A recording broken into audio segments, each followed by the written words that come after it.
Le rêve de voler a toujours hanté l'humanité. Au cours de l'histoire de l'aviation, 2 dates resteront à jamais gravées dans les mémoires. Celle du premier vol à propulsion des frères Wright et le voyage qui a emmené l'homme sur la surface de la Lune. 2 événements exceptionnels survenus à seulement 66 ans d'intervalle.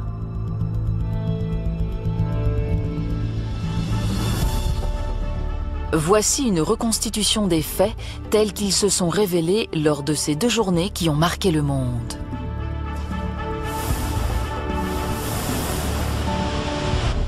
Nous sommes le 17 décembre 1903.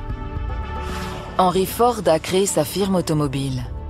La même année, Marie Curie a reçu le prix Nobel pour ses travaux sur la radioactivité. Emmeline Pankhurst mène sa campagne pour le droit de vote des femmes. Et dans la ville de Kitty Hawk, en Amérique du Nord, 2 frères sont sur le point de finaliser 4 longues années de travail.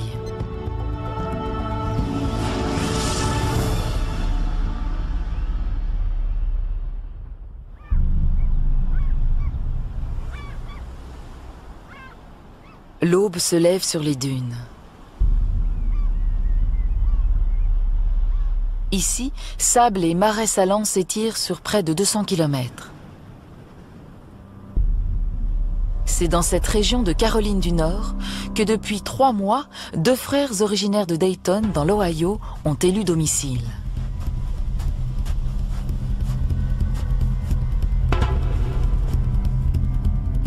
Impatient de démarrer la journée, Orville Wright est déjà sur les dunes. Il doit effectuer une mesure vitale avant que son frère et lui ne puissent expérimenter leur nouvelle machine.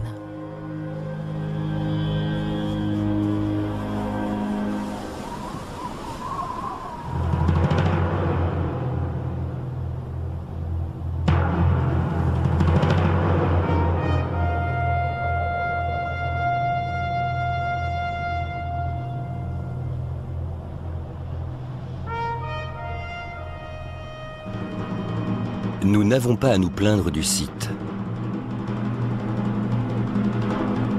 Nous étions venus chercher le sable et le vent. Nous sommes servis.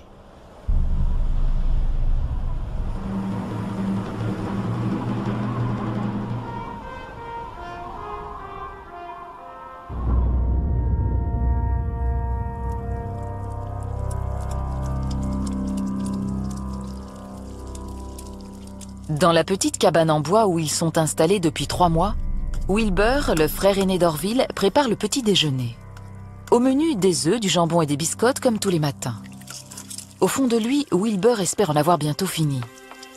Les 2 frères sont célibataires. Ils dirigent une petite entreprise de bicyclettes prospère. Ils viennent de mettre au point une nouvelle machine volante révolutionnaire et aujourd'hui, ils comptent enfin la mettre à l'épreuve.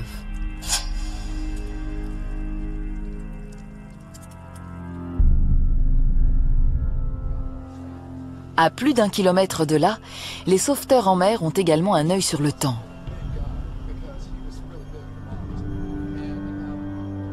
Surnommé le cimetière de l'Atlantique, les dunes sont réputées traîtres et l'hiver est la plus mauvaise période de l'année. Ces derniers mois, les frères Wright ont souvent sollicité l'aide des riverains. Hier soir, Wilbur leur a demandé de se tenir prêts à les aider une nouvelle fois.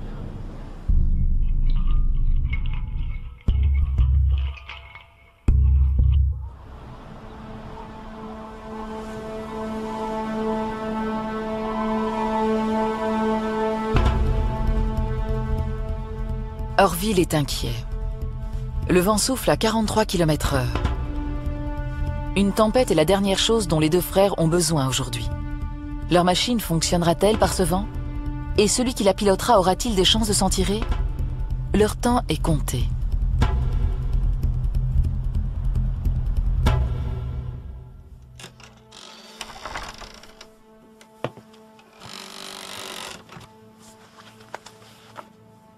Les 2 frères sont frustrés. Depuis 4 ans, ils travaillent sur ce vol et sont impatients de voir si leur nouvelle machine fonctionne. Mais avant leur départ, ils ont également fait une promesse solennelle à leur père, Milton, un évêque de l'Église du Christ. Ils lui ont dit qu'ils seraient de retour pour Noël. Dans le meilleur des cas, Kitty Hawk est à 3 jours de voyage de Dayton dans l'Ohio et nous sommes déjà le 17 décembre. Ils n'ont d'autre choix que celui d'attendre en priant pour que le vent tombe.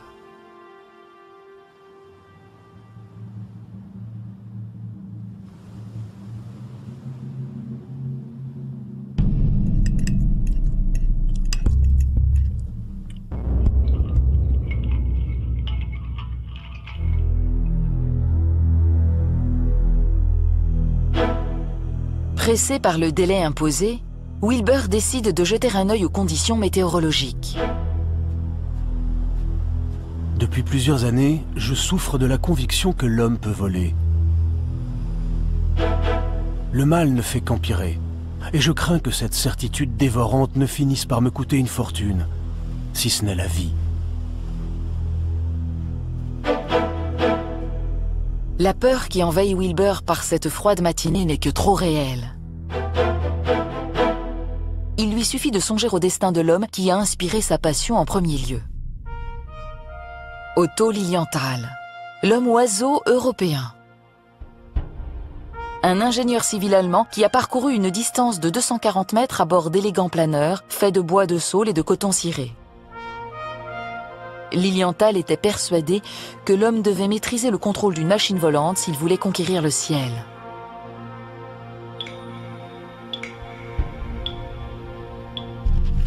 Hélas, la maîtrise de Lilienthal n'aura pas suffi.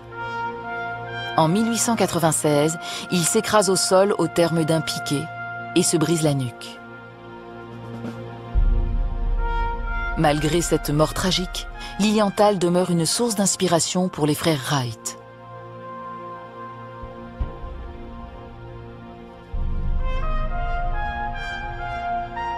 La construction de l'aéroplane représente la partie facile du projet. C'est l'apprentissage des manœuvres de vol qui a été fatal à la plupart des premiers aviateurs.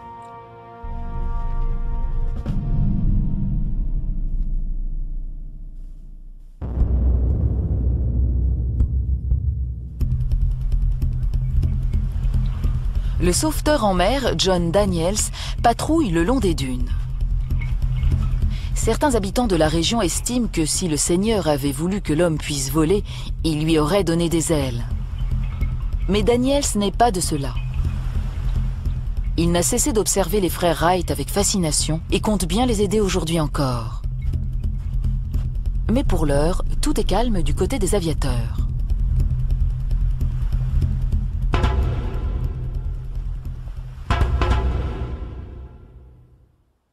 « 9h15. Toujours pas de répit. Et pourtant, la première fois que Wilbur est arrivé à Kitty Hawk, c'est le vent qui l'a intéressé. J'ai choisi Kitty Hawk parce qu'il n'y a ni maison, ni arbre, ce qui est une sécurité pour s'entraîner, et parce que le vent y souffle plus fort que chez nous.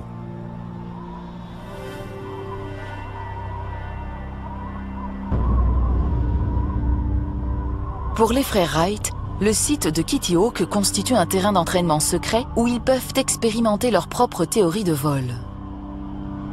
L'environnement des dunes permet aussi à Wilbur d'étudier les maîtres en la matière.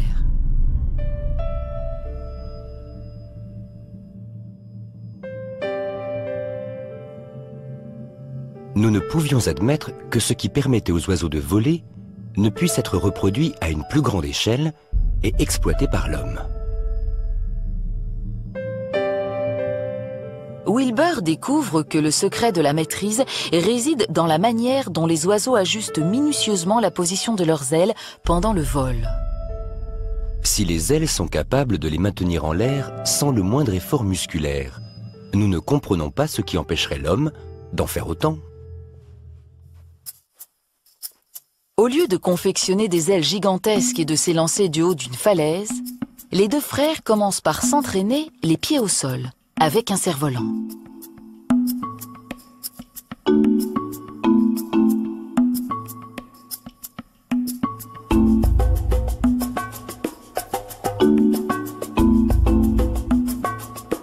En inclinant les ailes du cerf-volant, ils parviennent rapidement à contrôler ses mouvements dans les airs.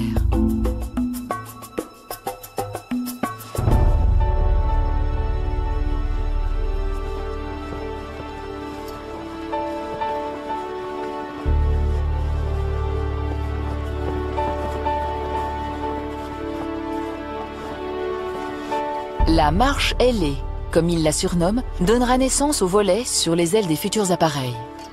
C'est cette découverte fondamentale qui sera à la base de leur prochaine étape. Après avoir testé leur théorie grâce au cerf-volant, ils passent au planeur.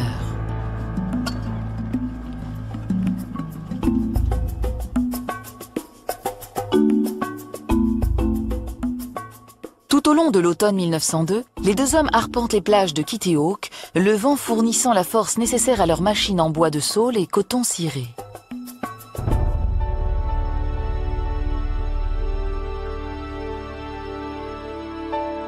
En 2 jours, nous avons effectué plus de 250 vols planés. Nous avons considérablement accru notre capacité de manœuvre et sommes désormais en mesure de manier notre appareil par tout type de temps.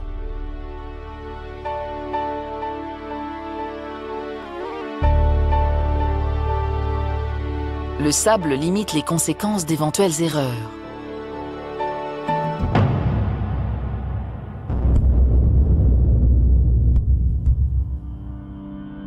Le moment est enfin venu de concrétiser 3 années passées à fabriquer des planeurs et des milliers d'heures d'entraînement au-dessus des dunes de Kitty Hawk. Mais leur nouvel appareil dispose d'une différence de taille. Il est équipé d'un moteur. Les précédentes tentatives de vol à propulsion n'utilisaient que la force physique. Les aéroplanes étaient simplement trop lourds pour planer. Après avoir calculé qu'il leur suffit d'une puissance motrice de 8 chevaux pour propulser leur appareil, les Wright ont conçu et fabriqué leur propre aéroplane ultra léger. Pour le reste, ils comptent sur la fiabilité de la conception des ailes et des hélices.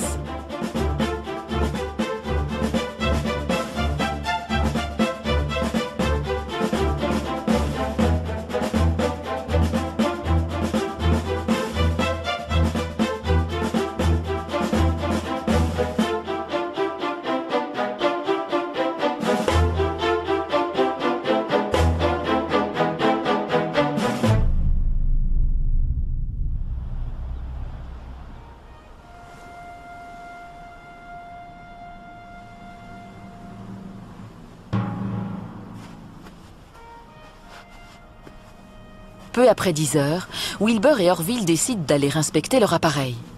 Chaque pièce qui le compose a été fabriquée de leurs propres mains.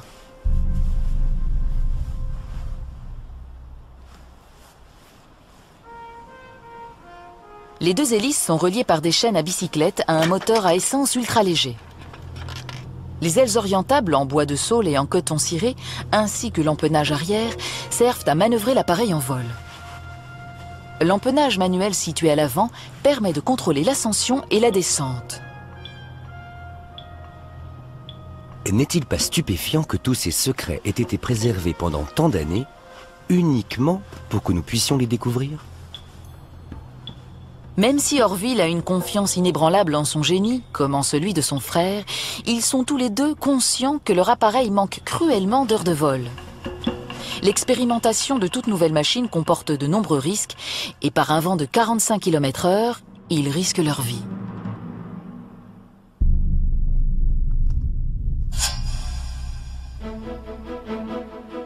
Le vent souffle encore trop fort.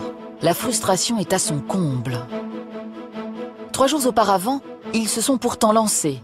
Mais Wilbur, peu habitué aux commandes, s'est contenté de briser l'empennage avant. Les réparations ont duré 2 jours, le samedi étant chômé par respect pour leur père. À présent, ils sont à nouveau prêts, mais ils ne peuvent risquer le moindre accident.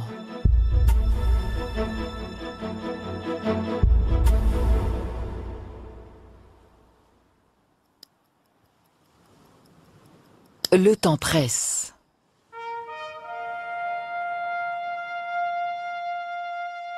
Les conditions étaient particulièrement défavorables, car il y avait un fort vent de nord, presque une tempête.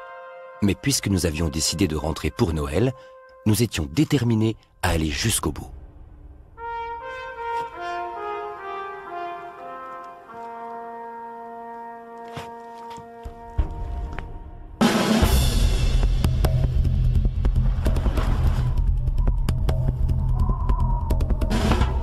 Orville agite son drapeau à contre-cœur pour prévenir les sauveteurs.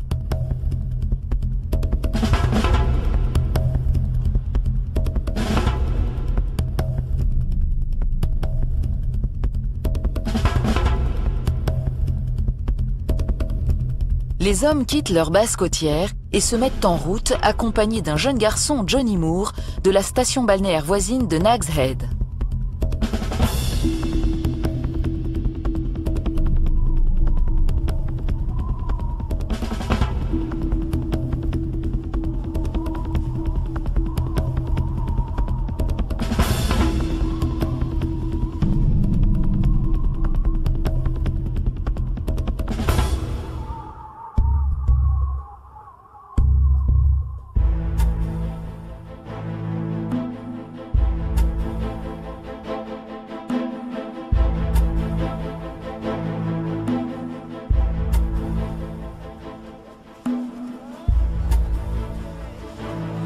Le nouvel appareil est le plus grand qu'ils aient conçu. Il mesure 12 mètres d'envergure et plus d'1,80 m sépare les ailes supérieures et inférieures.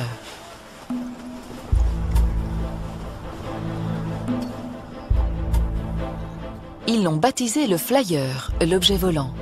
Et à présent, ils espèrent qu'il saura tenir ses promesses.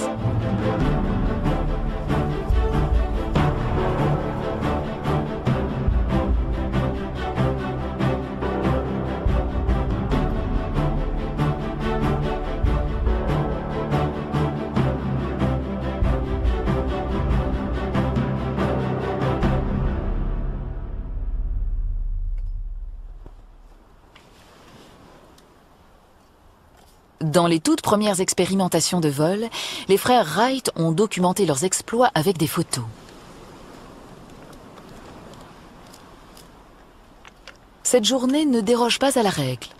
Orville installe l'appareil et appelle Daniels. Daniels n'a jamais pris de photos de sa vie.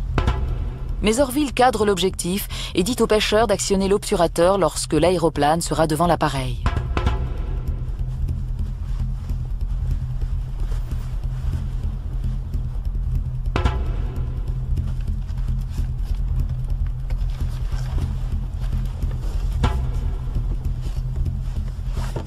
Orville s'installe sur son engin.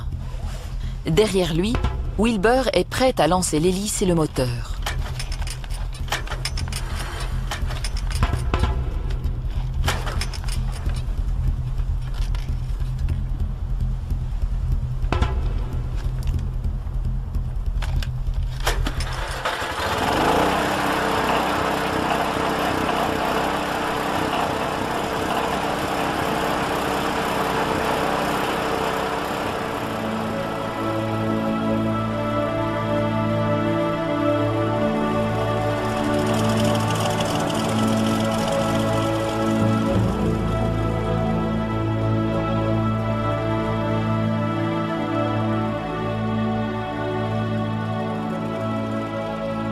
J'ai éprouvé quelques difficultés à maîtriser l'empennage avant, car il était placé un peu trop près du centre de l'aéroplane. Cela avait pour effet de le faire grimper subitement de quelques mètres, puis, lorsque je l'actionnais, il plongeait violemment vers le sol.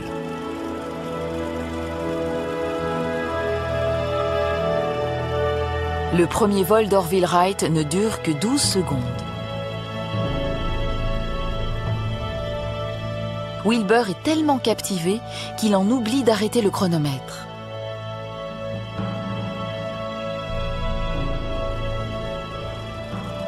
Orville est si surpris qu'il oublie à son tour d'arrêter le moteur qui actionne les hélices. Mais Daniels garde son sang-froid. La première photo qu'il ait jamais prise deviendra l'une des plus célèbres de l'histoire de l'aviation. L'appareil des frères Wright a bien volé, mais seulement 12 secondes.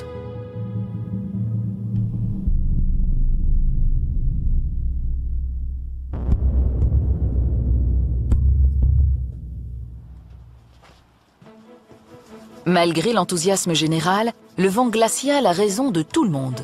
Les frères rentrent faire du café pour les sauveteurs.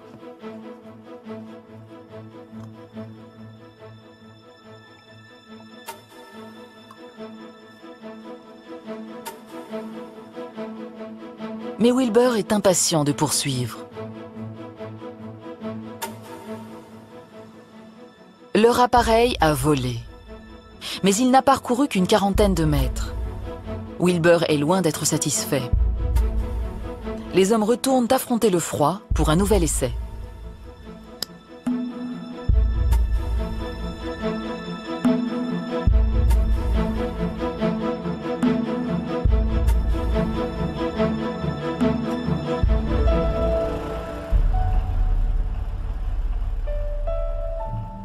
C'est au tour de Wilbur.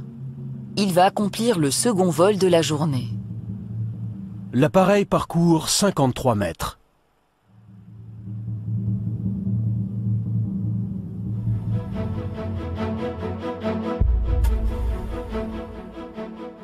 Orville effectue le troisième essai. 15 secondes de vol pour à peine plus de 60 mètres. Chaque tentative améliore les performances.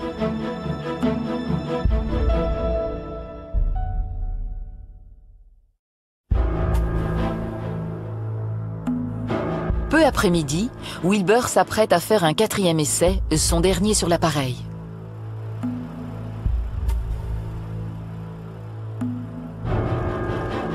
Après 90 mètres de vol, sa trajectoire commence à se stabiliser.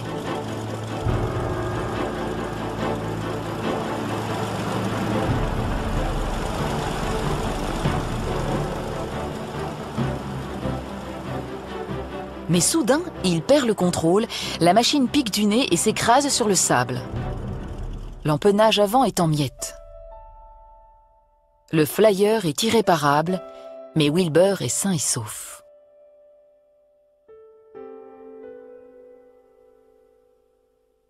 Les frères sont aux anges. Ayant parcouru 260 mètres en 59 secondes, Orville et Wilbur Wright viennent d'accomplir le premier vol à propulsion. Les seuls témoins de cet événement exceptionnel sont 4 sauveteurs et un jeune garçon.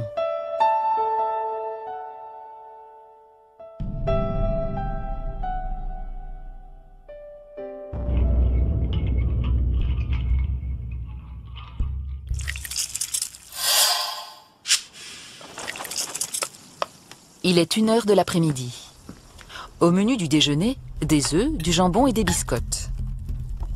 Les frères sont impatients d'annoncer à leur père qu'ils seront de retour pour Noël et veulent faire part de leur triomphe au monde entier.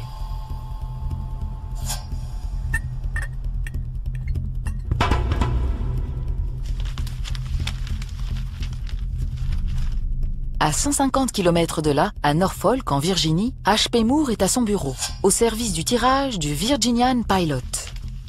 Il meurt d'envie d'être nommé reporter, mais n'a jamais réussi à convaincre son rédacteur en chef qu'il en a les capacités. Cet après-midi, une des plus importantes dépêches du siècle est sur le point d'atterrir sur son bureau. Les frères Wright se rendent au bureau de météorologie de Kitty Hawk pour envoyer un télégramme à leur père. Avons réussi. 4 vols jeudi matin, tous face à 34 km/h de vent. Départ au sol propulsé par hélice. Vitesse moyenne de vol 50 km/h. Durée maximum 59 secondes. Informez presse. Seront là pour Noël. Orville. Le préposé au télégramme de Norfolk demande la permission de communiquer l'information à un ami qui travaille au journal local. Les frères Wright s'y opposent formellement. Ils souhaitent que la nouvelle extraordinaire émane de Dayton, leur ville natale. Mais le préposé les ignore.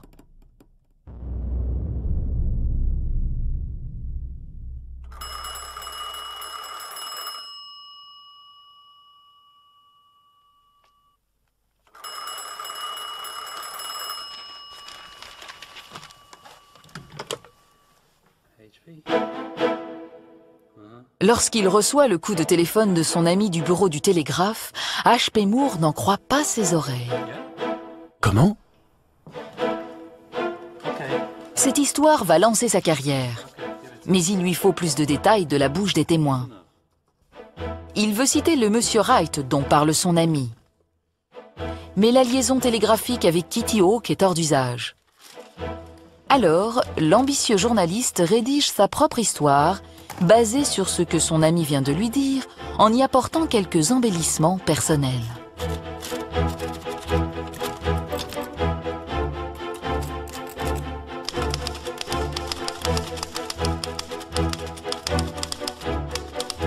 L'aéroplane a survolé l'océan sur près de 5 km, avant de regagner gracieusement la terre ferme. Il volait grâce à une hélice à 6 pales placée sous l'appareil, tandis qu'une autre à l'arrière lui permettait d'avancer. Moore conclut en écrivant que Wilbur et Orville ont accueilli leur succès en criant « Eureka !». Son récit est inexact à 99%.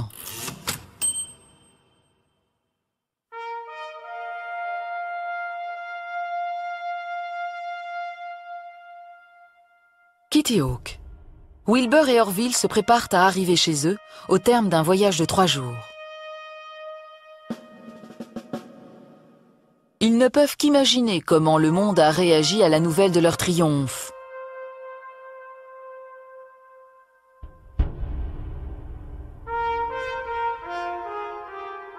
À 1200 km de là, dans l'Ohio, le père d'Orville reçoit le télégramme dans sa ville de Dayton. Avant réussi.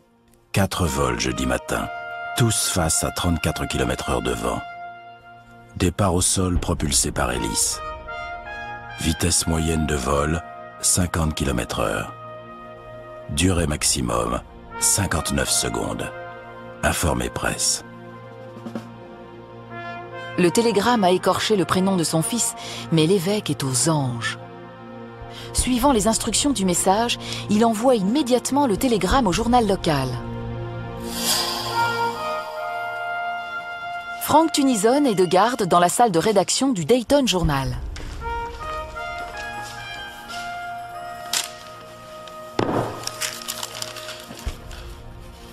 Journaliste scrupuleux, sa conscience professionnelle est sa fierté. Les fils de l'évêque Wright ont peut-être conçu une machine volante, mais pour Tunison, un vol de 59 secondes n'est pas un scoop.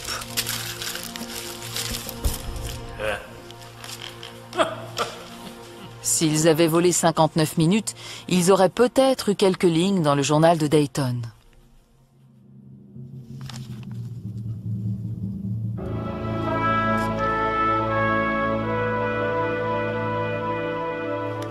Mais le premier vol des frères Wright fait la première page du Virginian Pilot.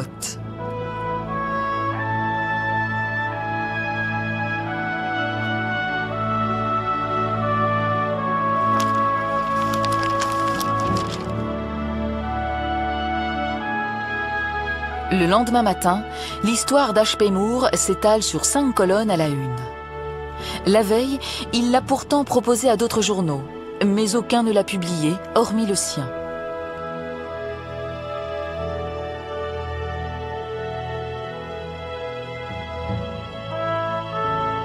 Le rôle des 4 sauveteurs de Kitty Hawk, qui ont rendu l'exploit possible par cette froide matinée de décembre, n'a jamais été mentionné. Mais la réputation des frères Wright en tant que pères de l'aviation moderne est scellée depuis un certain 17 décembre 1903. Ce n'est que 66 ans plus tard qu'un morceau de leur avion historique accomplira le vol suprême et accompagnera 3 astronautes dans un voyage à destination de la Lune.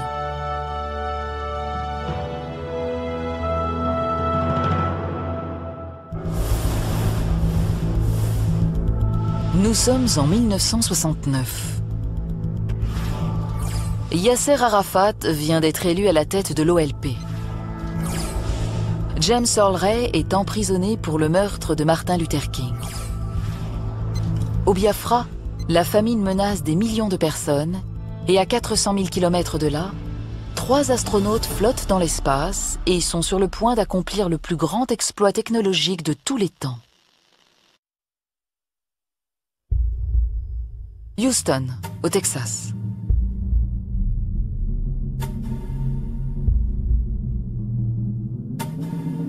Le directeur de vol spatial Eugene Kranz se réveille à l'aube.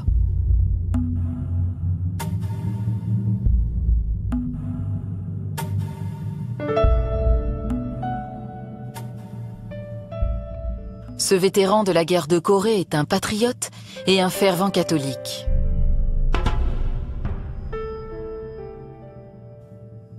La veille au soir, il s'est rendu à la messe.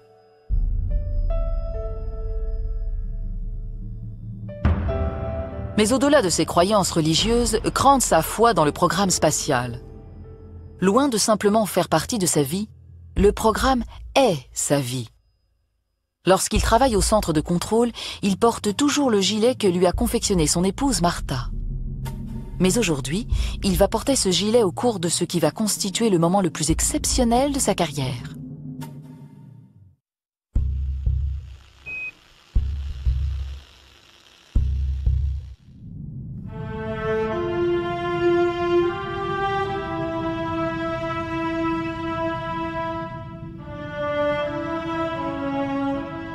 À 384 000 km au-dessus de Houston, les 3 astronautes de la mission Apollo 11 dorment à bord du module de commande Columbia.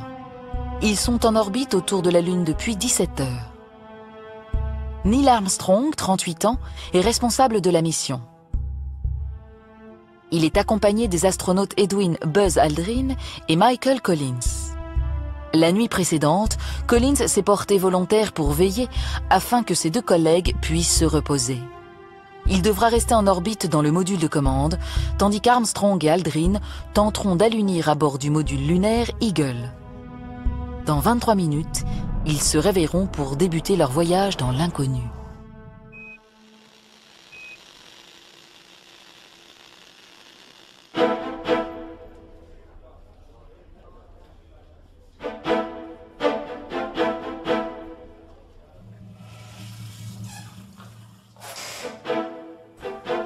Steve Bales a passé la nuit dans les locaux du centre de contrôle.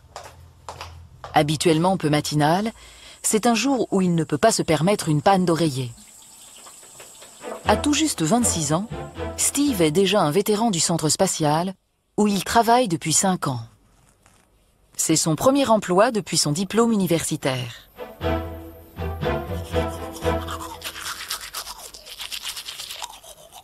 Ce qu'il ignore pour l'instant, c'est que dans quelques heures, toute la mission Apollo va reposer sur ses épaules.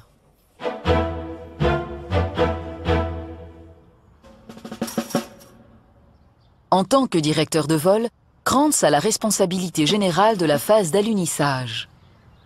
Des millions de personnes à travers le monde vont suivre en direct l'exploit sans précédent que les États-Unis sont sur le point d'accomplir. Pour Krantz et pour les 400 000 personnes qui ont collaboré au programme Apollo, l'enjeu est énorme. Les risques d'échec sont infinis.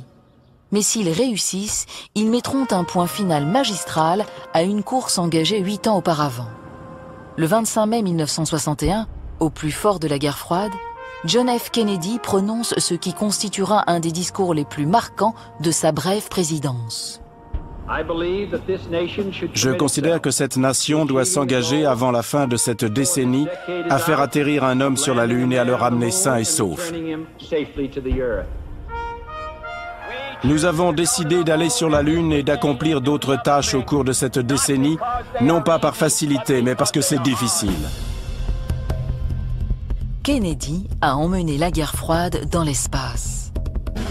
L'objectif d'envoyer un homme sur la Lune avant les Soviétiques est le projet le plus coûteux jamais entrepris. Krantz est un collaborateur des premières heures. Ayant intégré la NASA en 1960, il a contrôlé les missions des programmes Mercury et Gemini. Mais celles d'Apollo sont différentes. Le puissant réacteur de la fusée Saturne V a enfin permis à l'homme de se soustraire à la gravité terrestre. Krantz a dirigé les missions Apollo 5, 8 et 9. Il a été de tous les succès, de tous les déboires, y compris celui de l'incendie de la plateforme de lancement qui a tué tout un équipage. Apollo 11 a décollé 4 jours auparavant, 2974 jours après le discours de John Kennedy, près de 6 ans après son assassinat. 10, 9, début séquence d'allumage.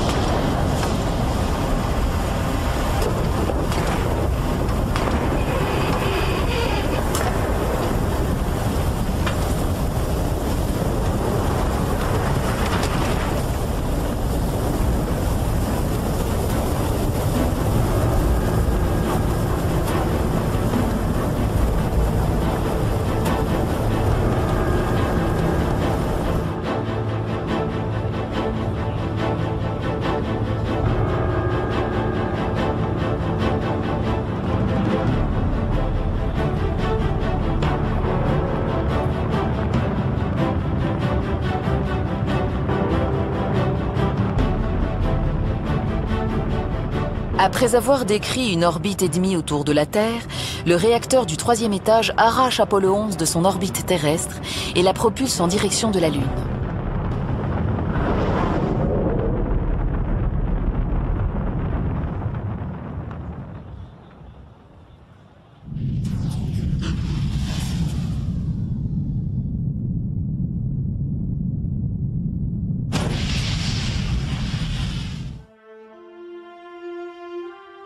À une vitesse initiale de près de 39 000 km/h, le voyage de 3 jours en direction de la Lune se passe sans encombre. L'exploit a déjà été réalisé par 2 précédentes missions. L'image des hommes dans l'espace est déjà connue.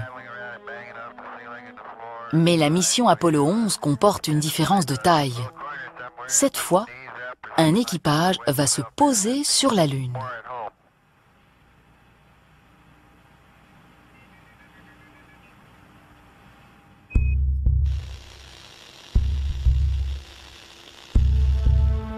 « 8 heures du matin.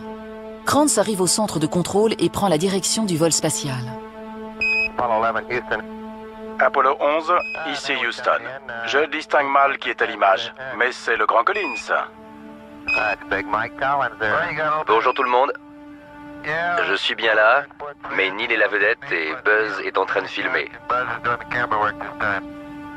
Les 3 hommes s'apprêtent à initier la phase la plus risquée de la mission, la descente vers la surface de la Lune. En orbite au-dessus de la Lune, Buzz Aldrin rampe à travers l'écoutille qui mène au module lunaire. Il vérifie les systèmes en prévision de la descente. Krantz commence à entrer des données dans le journal de bord. Temps écoulé, 95 heures et 41 minutes. Phase de descente. Équipage dans le module lunaire, préparatifs de pressurisation, RAS. Ils jettent un coup d'œil à la première rangée de contrôleurs de vol, dans l'emplacement qu'ils appellent la tranchée. Les contrôleurs ont donné un surnom à Krantz, Général Sauvage. Il y a l'officier des communications. Son rôle est d'assurer qu'Eagle maintienne un bon relais radio avec Houston, afin que les contrôleurs disposent de données correctes et puissent communiquer avec le vaisseau spatial. Le médecin de vol surveillera la santé des astronautes en consultant l'affichage des électrocardiogrammes individuels. Steve Bales est l'officier chargé du système de guidage. Son travail consiste à surveiller le système informatisé de conduite qui dirigera Eagle jusqu'au sol lunaire. Et juste en face de Krantz se trouve l'astronaute Charlie Duke, l'homme en contact avec la capsule. C'est lui qui relaye les informations entre l'équipe de Krantz et la mission Apollo. C'est sa voix que les astronautes et le monde entier vont entendre.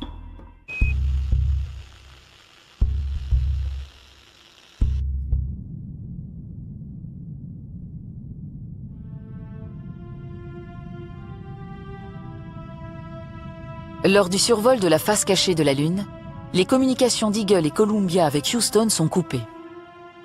Armstrong et Aldrin sont dans le module lunaire. Collins est prêt à activer la séparation d'Eagle et de Columbia.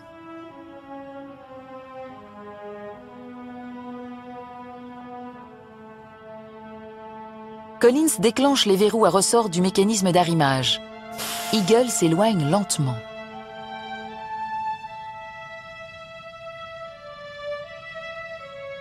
Armstrong donne de petits coups de propulseur afin de positionner le module tête en bas pour la descente vers la surface lunaire.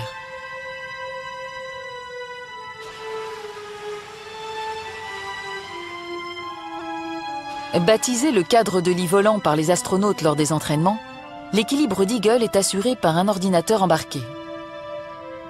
D'une puissance de 74 kilobits, la mémoire de ce bijou de la technologie de 1969 est moins puissante que celle d'un téléphone portable actuel. Collins commence sa veille en orbite autour de la Lune à bord de Columbia.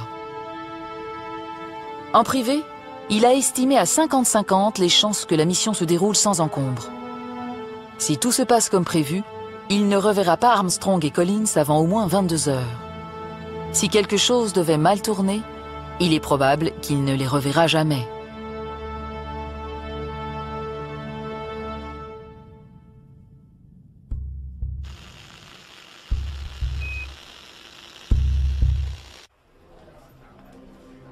Le centre de contrôle doit encore attendre 30 minutes avant que les vaisseaux spatiaux ne réapparaissent dans la zone de contact radio.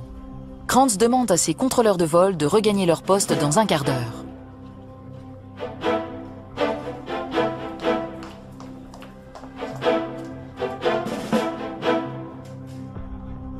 Procédure de vol, assurez-vous que les portes sont bien verrouillées.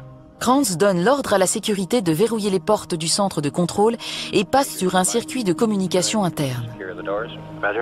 Puis, après avoir examiné les procédures opérationnelles, il donne le discours d'encouragement de sa vie. Cette équipe est la meilleure avec laquelle j'ai jamais travaillé. J'ai une confiance absolue en vous. Nous allons faire exactement ce que nous faisons en simulation, et une fois que nous aurons accompli cette prouesse, nous irons boire un coup, et nous pourrons dire « Bon sang, on a vraiment accompli quelque chose ». Collins boucle son orbite 2 minutes avant Eagle et établit le contact avec Houston. Columbia, ici Houston. Nous sommes prêts, à vous. Ici Columbia. Je vous reçois bien. Comment ça va là-haut, à vous? Tout va pour le mieux. Bien, on attend Eagle. Eagle termine son orbite, mais le centre de contrôle a du mal à recevoir son signal. Les communications depuis le vaisseau spatial s'interrompent et reprennent par intermittence. Apollo 11, ici Houston. Comment recevez-vous, à vous?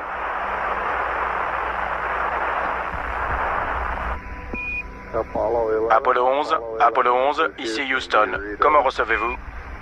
Krantz est tendu. Dans quelques minutes, il doit donner le feu vert à Armstrong et Aldrin pour poursuivre la mission, et ses contrôleurs ont besoin de données fiables. Charlie Duke suggère alors qu'Eagle effectue une rotation de 10 degrés afin d'améliorer la puissance du signal. Eagle, ici Houston. Nous recommandons que vous preniez 10 degrés pour permettre une meilleure réception.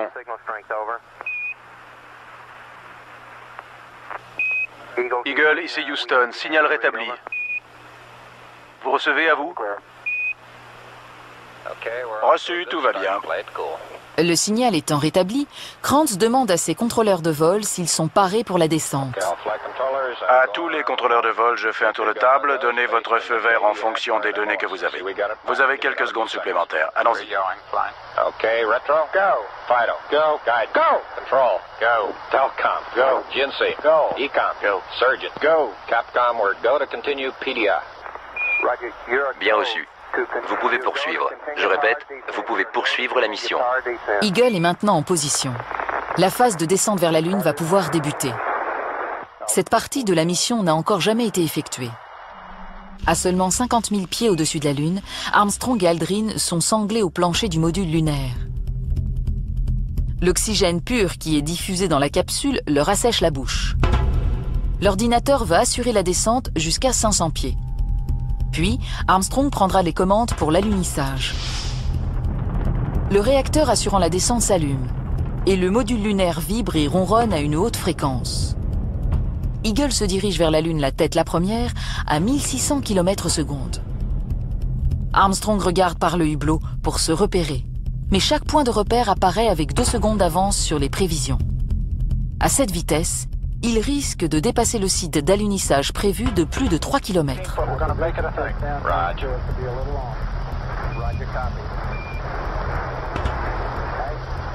Il estime être trop long.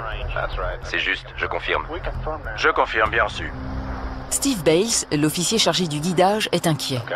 Eagle descend trop vite, à 32 km/h de plus que prévu. Si cette vitesse augmente, Eagle risque de s'écraser au sol. Mais la vitesse est constante. Ils peuvent dépasser la zone d'alunissage prévue et Armstrong devrait pouvoir repérer un nouveau site adéquat. Eagle pivote sur le dos afin que son radar puisse se verrouiller sur la Lune.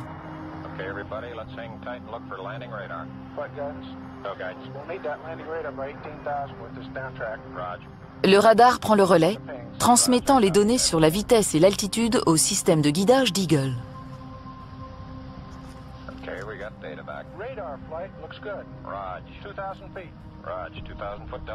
Aldrin compare les données de l'ordinateur aux distances relayées par le radar. À cause de la vélocité de la descente, les deux appareils sont décalés de plusieurs milliers de pieds. Ils tentent d'entrer les nouvelles données du radar dans l'ordinateur.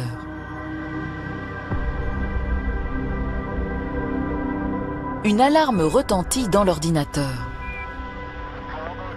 C'est une 1202. Aldrin n'a jamais rencontré ce cas de figure. Il ne sait pas à quoi correspond une 1202 et ignore son degré d'importance. Krantz et le centre de contrôle sont sous pression. Le déclenchement de l'alarme est susceptible de faire sauter l'ordinateur du module lunaire. Krantz doit décider d'abandonner la descente ou d'ignorer l'alarme en croisant les doigts. Subitement, Steve Bales devient l'homme le plus important dans la pièce.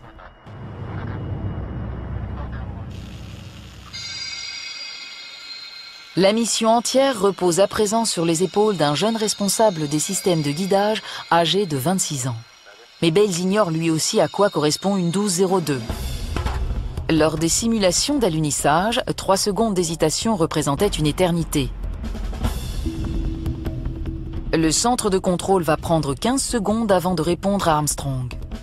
Toute la mission dépend de la décision de Bales. Les astronautes ont besoin d'une réponse. Donnez-nous une réponse sur l'alarme 1202. On poursuit la descente. On ignore l'alarme? Bales pense que l'alarme résulte d'une surcharge de l'ordinateur qui se réinitialise en permanence. Une autre alarme retentit. Cette fois, il s'agit d'une 1201. On poursuit la descente. Bien reçu. Une nouvelle alarme 1202 retentit. Les alertes s'enchaînent, mais Bales passe systématiquement outre. Poursuivez, poursuivez. Reçu, on poursuit. La décision de Bales permet au module lunaire de poursuivre sa descente. À l'intérieur d'Eagle, Aldrin met l'ordinateur à jour à l'aide des nouvelles données. Mais la mission est sur le point d'atteindre sa phase la plus critique.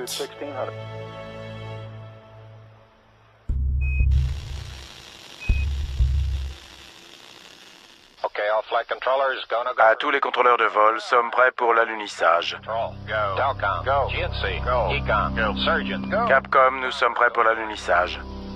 Ici Houston, OK pour alunissage. À tous les contrôleurs de vol, parez à couper les gaz. À mi-parcours de sa descente, Eagle coupe ses réacteurs. Toujours sous contrôle de l'ordinateur, il bascule en position d'atterrissage. Armstrong vérifie l'altitude et la vitesse. Altitude 5000 pieds, vitesse 30 mètres secondes. Exactement comme prévu. Roger, Fido, good. Velocity down now to 1,200 feet per second. You're looking great, Eagle. 1,400 feet, still looking very good. Control. We look good here, Fido. Roger, how about you, Telcom? Go. Guidance, you happy? Go. Fido. Go. La Lune n'est plus qu'à 300 mètres. Armstrong surveille par le hublot. Il n'aime guère ce qu'il voit. Au centre de contrôle, le médecin de la mission observe le pouls d'Armstrong grimper de 77 à 156 pulsations minutes. Eagle se dirige droit vers un cratère rempli de blocs de pierre. Le site d'atterrissage est loin d'être idéal. Armstrong déclenche le stabilisateur d'altitude. Eagle vacille vers l'avant et subit de violentes secousses, tandis que l'astronaute s'efforce de maintenir l'assiette de l'appareil.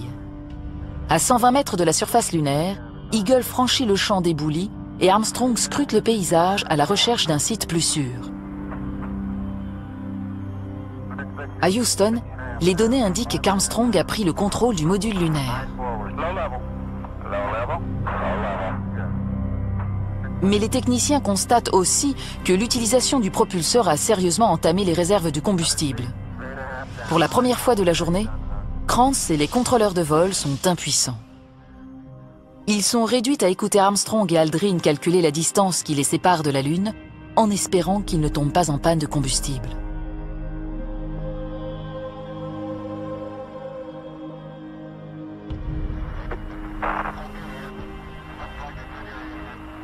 Epic Santa out there. Okay, 75 feet. That's looking good. Down to 60. Roger. Eagle ne dispose plus que de 60 secondes de combustible. Mais Armstrong a trouvé un site d'alunissage. Eagle n'est plus qu'à une trentaine de mètres du sol lunaire. Les réserves sont au plus bas.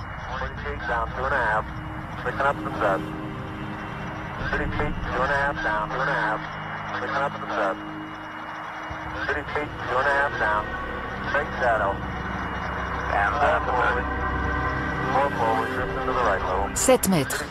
Armstrong lutte avec les commandes. S'il ne pose pas l'appareil à l'horizontale, il risque de briser les pattes du module lunaire.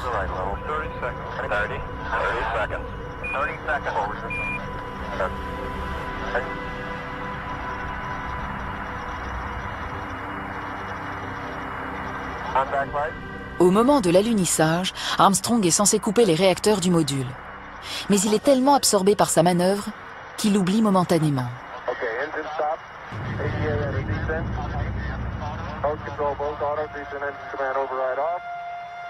Réacteur coupé.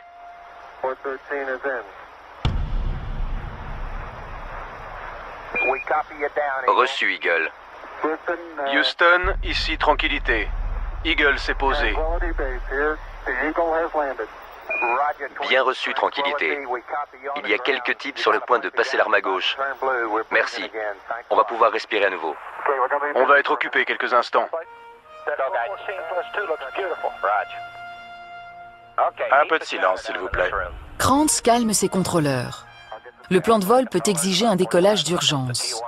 Krantz passe en revue les différents postes avant de déterminer si le module peut rester.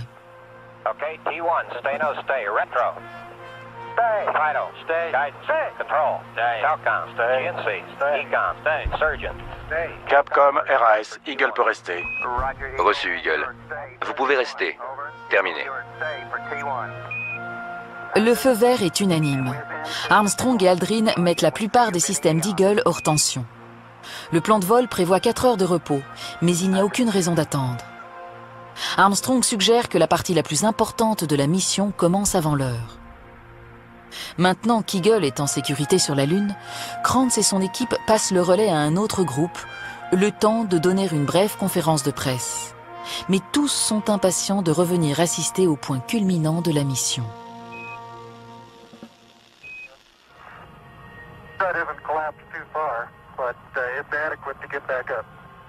Armstrong libère la trappe, franchit le seuil et accède à l'échelle.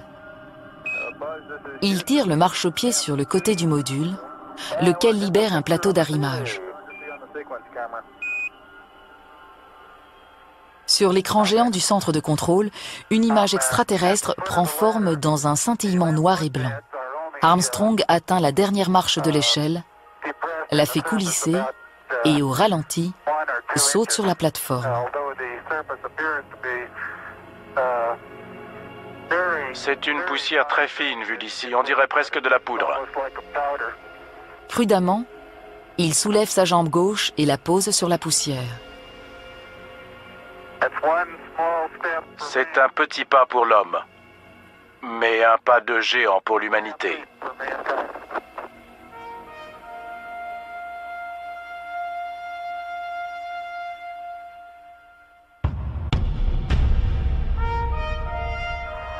Parce qu'il n'y a pas de vent à la surface de la Lune, l'empreinte d'Armstrong restera intacte pendant des millions d'années.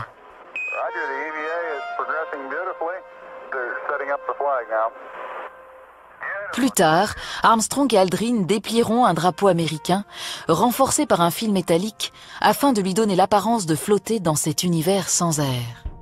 Posant devant la caméra d'Armstrong, Aldrin lit la plaque qui restera sur la Lune. Aldrin va dévoiler la plaque.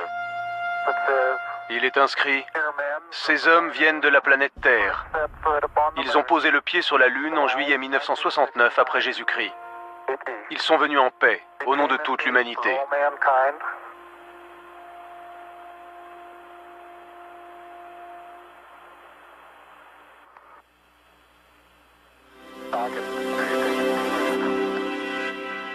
Dans le monde entier, 600 millions de personnes, soit le 5e de la population du globe, suivent l'événement à la télévision. C'est le nombre de téléspectateurs le plus élevé jamais enregistré pour une retransmission.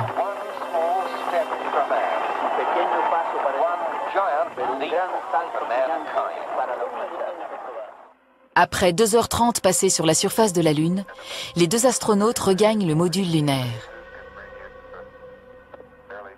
Lorsqu'ils retirent leur casque, un relent âcre envahit le LEM, qui évoque à Armstrong l'odeur de cendres humides dans la cheminée. C'est l'odeur de la Lune. Ils vont enfin pouvoir se reposer, car les deux hommes sont réveillés depuis 5h30, heure de Houston.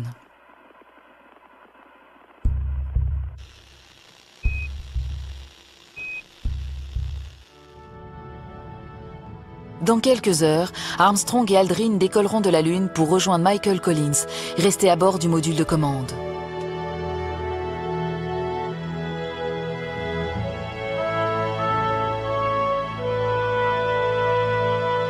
D'un dernier coup de réacteur, ils entameront leur retour vers la Terre, où ils seront accueillis en héros.